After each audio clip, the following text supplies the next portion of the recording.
والصلاة والسلام على سيد المرسلين محمد وآله وأصحابه أجمعين. أما بعد فأعوذ بالله من الشيطان الرجيم. بسم الله الرحمن الرحيم.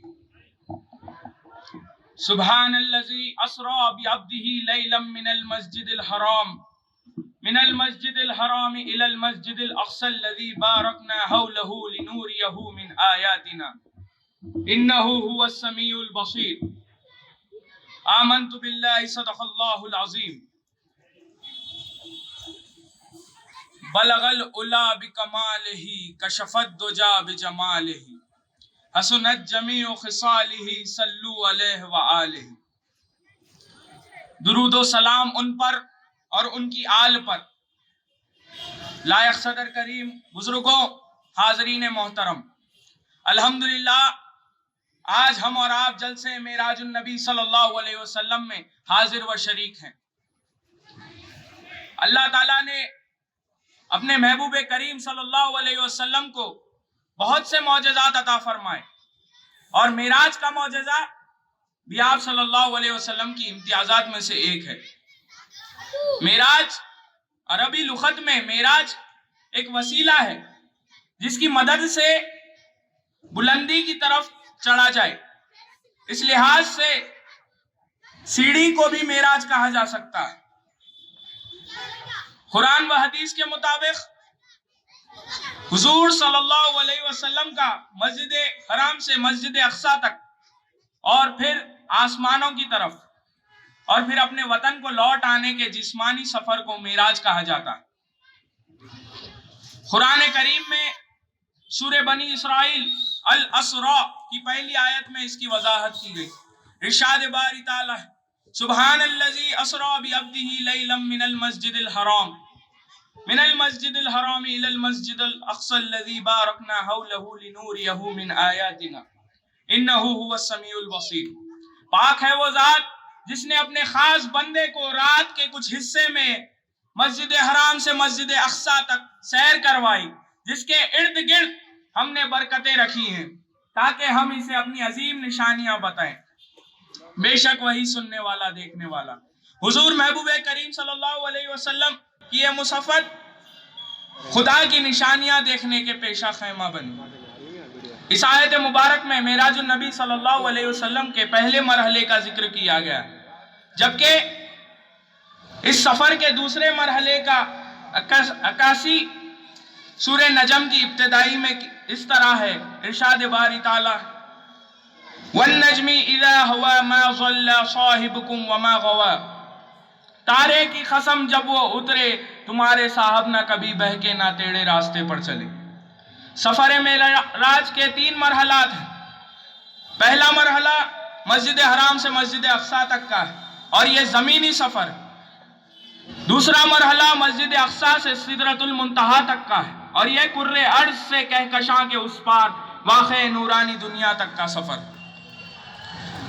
سفر معراج کا تیسرا مرحلہ سدرۃ المنتہا سے آگے قاب قوسین اور اس سے بھی آگے تک کا ہے.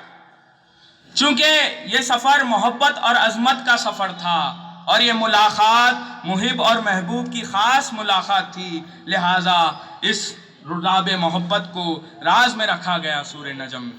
فقط اتنا فرمایا پاک ہے وہ ذات جس نے اپنے خاص بندے کو رات کے کچھ حصے میں مسجد حرام سے مسجد اقصی تک سیر کروائی، جس کے ارد گرد ہم نے برکتیں رکھی ہیں تاکہ ہم اسے اپنی عظیم نشانیاں بتائیں. بے شک وہی سننے والا دیکھنے والا. حضور محبوب کریم صلی اللہ علیہ وسلم کی یہ مسافت خدا کی نشانیاں دیکھنے کے پیشہ خیمہ بنی. اس آیت مبارک میں معراج النبی صلی اللہ علیہ وسلم کے پہلے مرحلے کا ذکر کیا گیا، جبکہ اس سفر کے دوسرے مرحلے کا عکاسی سورہ نجم کی ابتدائی میں اس طرح ہے. ارشاد باری تعالی والنجم اذا ہوا ما ضل صاحبکم وما غوا. تارے کی قسم جب وہ اترے تمہارے صاحب نہ کبھی بہکے نہ ٹیڑھے راستے پر چلے. سفر معراج کے 3 مرحلات ہیں. پہلا مرحلہ مسجد حرام سے مسجد اقصی تک کا ہے اور یہ زمینی سفر. دوسرا مرحلہ مسجد اقصی سے سدرۃ المنتہا تک کا ہے، اور یہ کرۂ ارض سے کہکشاں کے اس پار واقع نورانی دنیا تک کا سفر۔ سفر معراج کا تیسرا مرحلہ سدرۃ المنتہا سے آگے قاب قوسین اور اس سے بھی آگے تک کا ہے۔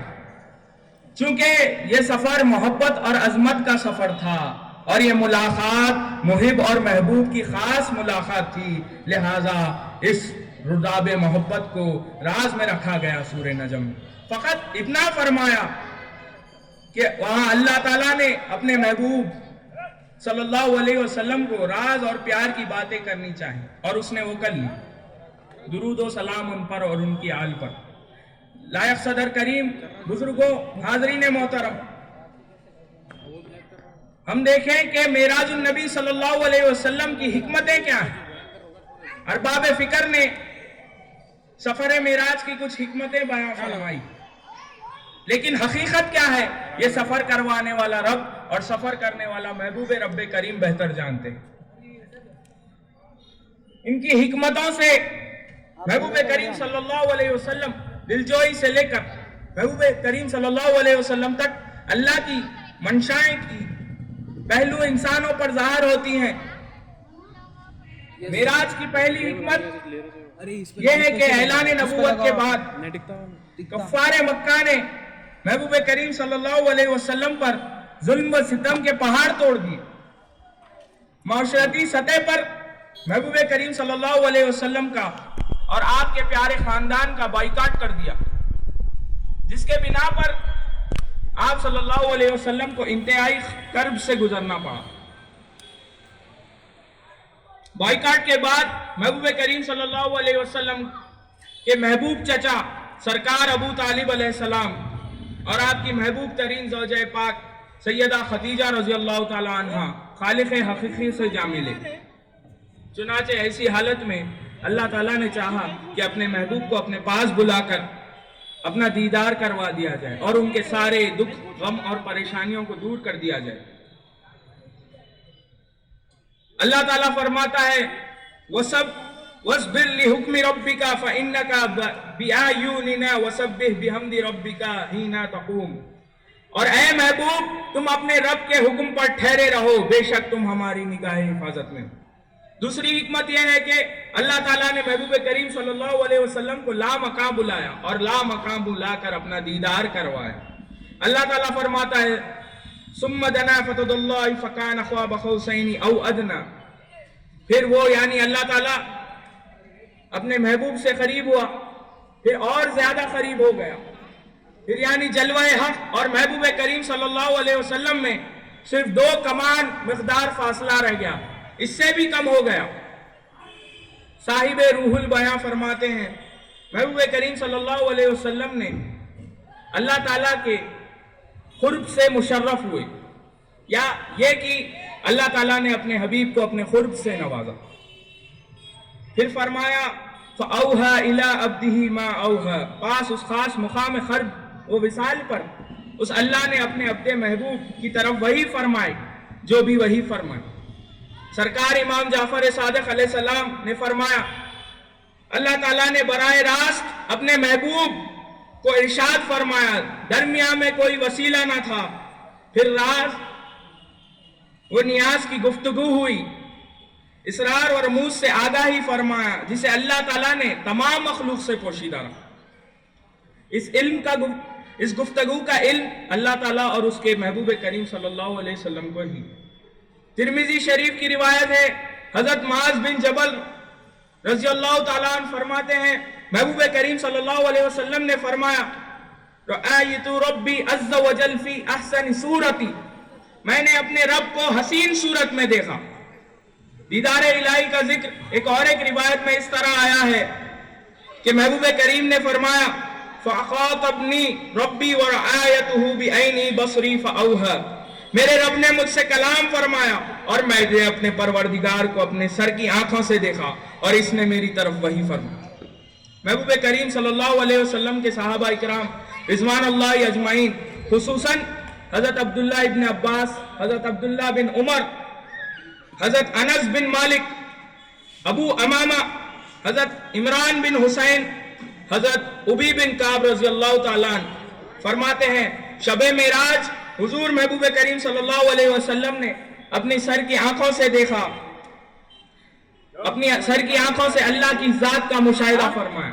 حضرت عبداللہ ابن عباس فرماتے ہیں کہ اللہ نے ابراہیم علیہ السلام کو خلیل، موسیٰ علیہ السلام کو کلیم، تو حضور محبوب کریم صلی اللہ علیہ وسلم کو اپنے دیدار کا اعزاز بخشا۔ ہمارے امام احمد بن حنبل رضی اللہ تعالیٰ عنہ نے فرمایا میں حدیث عبداللہ ابن عباس کا قائل ہوں کہ حضور صلی اللہ علیہ وسلم نے اپنے رب کو دیکھا۔ سفر معراج کی تیسری حکمت یہ ہے کہ اللہ تعالیٰ نے محبوب کریم صلی اللہ علیہ وسلم کو 3 تحفے عطا فرمائے۔ پہلا تحفہ یہ ہے کہ سورہ بقرہ کی آخری 2 آیتیں جس میں اسلامی عقائد، ایمان کی تکمیل اور مصیبتوں کا خاتمہ ہونے کی خوشخبری دی گئی۔ دوسرا تحفہ امت محمدیہ میں جو شرک نہ کرے گا وہ ضرور بخشا جائے گا۔ اور تیسرا تحفہ یہ ہے کہ امت پر 50 نمازیں فرض ہو گئی۔ اللہ تعالیٰ کی طرف سے ان تینوں انعامات و تحائف کو لے کر جلوہ الہی سے سرفراز ہو کر عرش و کرسی، لوح و قلم، جنت و دوزخ، عجائب و غرائب، اسرار و رموز کی بڑی بڑی نشانیوں کا مشاہدہ فرمانے کے بعد محبوب کریم سفر معراج سے واپس ہوئی۔ درود و سلام ان پر اور ان کی آل پر۔ لائق صدر کریم، بزرگوں، حاضرین محترم، اب ہم دیکھیں کہ سفر معراج کا سبق کیا ہے۔ اس واقعے سے ایک بہت بڑا سبق ملتا ہے ان عقل کے اندھوں کے لیے کہ جب کوئی بات قرآن و حدیث سے ثابت ہو جائے تو اس بات کو عقل قبول کرے نہ کرے، ایک مسلمان کرتا ہے۔ اس کی دلیل سورہ بقرہ کی ابتدائی آیت میں اللہ تعالیٰ فرماتا ہے الذین یؤمنون بالغیب، ایمان والوں کا یقین غیب پر ہے۔ ہم مسلمانوں کا ایمان کا بہت بڑا حصہ غیب ہے۔ ہم مسلمانوں کے اندر روح ہوتی ہے، ہر انسان کے اندر روح ہے، روح غیب ہے۔ ہمارے دنیا سے جانے کے بعد جو معاملات ہوتے ہیں وہ بھی غیب ہے، خبر کے معاملات غیب ہیں، جنت غیب ہے، دوزخ غیب ہے، ملائک غیب ہے، جنات غیب ہے، حتی یہ ہمارا دشمن ابلیس شیطان غیب ہے۔ اور غیب الغیب سب سے بڑا غیب ہمارا پروردگار بھی غیب ہے۔ حضرت سیدنا صدیق اکبر کا ایک واقعہ ہے، جب سفر معراج کا واقعہ حضور صلی اللہ علیہ وسلم نے سنایا تو ابو جہل اور کچھ کفار مکہ نے یہ سن کر جب حضرت ابو بکر رضی اللہ تعالیٰ عنہ سے ملے تو ابو جہل نے حضرت ابو بکر سے پوچھا کہ ابو بکر بتاؤ کیا یہ ممکن ہے کہ کوئی شخص رات کے کچھ حصے میں مسجد حرام سے مسجد اقصی تک سفر کر سکتا ہے؟ تو ابو جہل کی اس سوال پر حضرت ابو بکر رضی اللہ تعالیٰ عنہ نے جواب دیا یہ ناممکن ہے کہ کوئی بھی شخص ایک رات کے کچھ حصے میں اتنا بڑا فاصلہ طے کرے، کیونکہ اس دور میں یہ فاصلے کو پورا کرنے کے لیے 40 دن کا وقت لگتا تھا۔ تو جب حضرت ابو بکر نے یہ جواب دیا تو ابو جہل نے بولا تو ابو بکر دیکھو آپ کے صاحب محمد صلی اللہ علیہ وسلم کعبۃ اللہ کے پاس ٹھہر کر یہی کہہ رہے ہیں کہ وہ رات کے کچھ حصے میں مسجد حرام سے مسجد اقصی تک سیر کری، تو بتاؤ ابو بکر تم کیا کہتے ہو؟ تو حضرت ابو بکر نے کہا ابو جہل تم غلط ہو۔ تو ابو جہل نے کہا چلو مانتے نہیں ہو تو چلو کعبۃ اللہ کے پاس ابھی بھی محمد وہی واقعہ سنا رہے ہیں۔ تو حضرت ابو بکر رضی اللہ تعالیٰ عنہ نے کہا اگر میرے آقا محمد صلی اللہ علیہ وسلم یہ کہتے ہیں کہ انہوں نے کل رات کے کچھ حصے میں مسجد حرام سے مسجد اقصی تک سفر طے کیا ہے تو بے شک وہ سچ کہہ رہے ہیں اور میں اس بات کی گواہی دیتا ہوں۔ ابو جہل نے کہا اے ابو بکر بغیر محمد کے منہ سے سنے تم اس بات کی گواہی دے رہے ہو، تصدیق کرتے ہو؟ حضرت ابو بکر رضی اللہ تعالیٰ عنہ نے فرمایا، اے ابو جہل تم کیا جانتے ہو؟ میرے نبی صلی اللہ علیہ وسلم نے تو ہم سے بہت بڑی بڑی باتیں کی ہیں اور ہم نے ان باتوں پر ایمان لایا ہے۔ جب حضور محمد صلی اللہ علیہ وسلم نے کہا کہ اللہ تعالیٰ ہمارا خدا ہے تو ہم نے گواہی دی کہ اللہ تعالیٰ ہمارا خدا ہے۔ نہ ہم نے کبھی خدا کو دیکھا، نہ کبھی ملائک کو دیکھا، نہ کبھی جبرائیل کو آتے دیکھا۔ حضور نے کہا جبرائیل آتے ہیں، ہم نے یقین کر لیا۔ جب ہم بن دیکھے اتنی بڑی باتوں پر ایمان لاتے ہیں اور یقین کرتے ہیں تو یہ سفر کیا بڑی بات ہے۔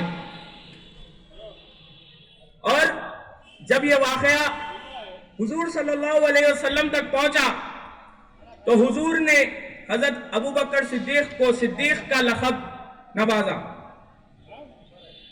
اس لیے مسلمانوں یہ جان لو کہ آنکھیں غلط دیکھ سکتی ہے، کان غلط سن سکتے ہیں، ذائقے غلط کر سکتے ہیں، انسان کی عقل قدم قدم پر ٹھوکر کھا سکتی ہے، لیکن کوئی بات اگر اللہ تعالیٰ اور اس کے حبیب نے کہہ دی تو وہ کبھی غلط نہیں ہو سکتی۔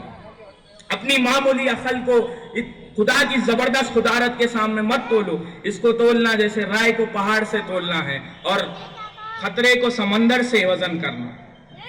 واقعہ معراج کا دوسرا سبق یہ ہے کہ موجودہ دور میں بھی مکی زندگی کی طرح دنیا کے مسلمانوں پر گھیرے تنگ کیا جا رہا ہے، ان کو خوف زدہ کیا جا رہا ہے، ان کے حوصلوں کو للکارا جا رہا ہے۔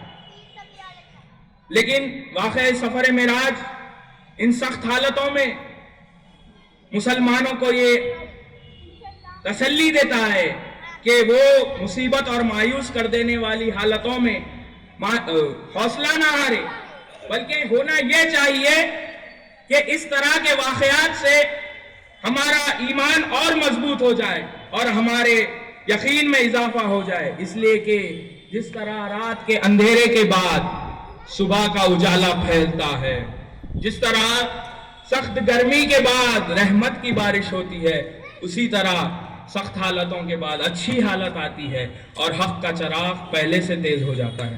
وما علینا الا البلاغ۔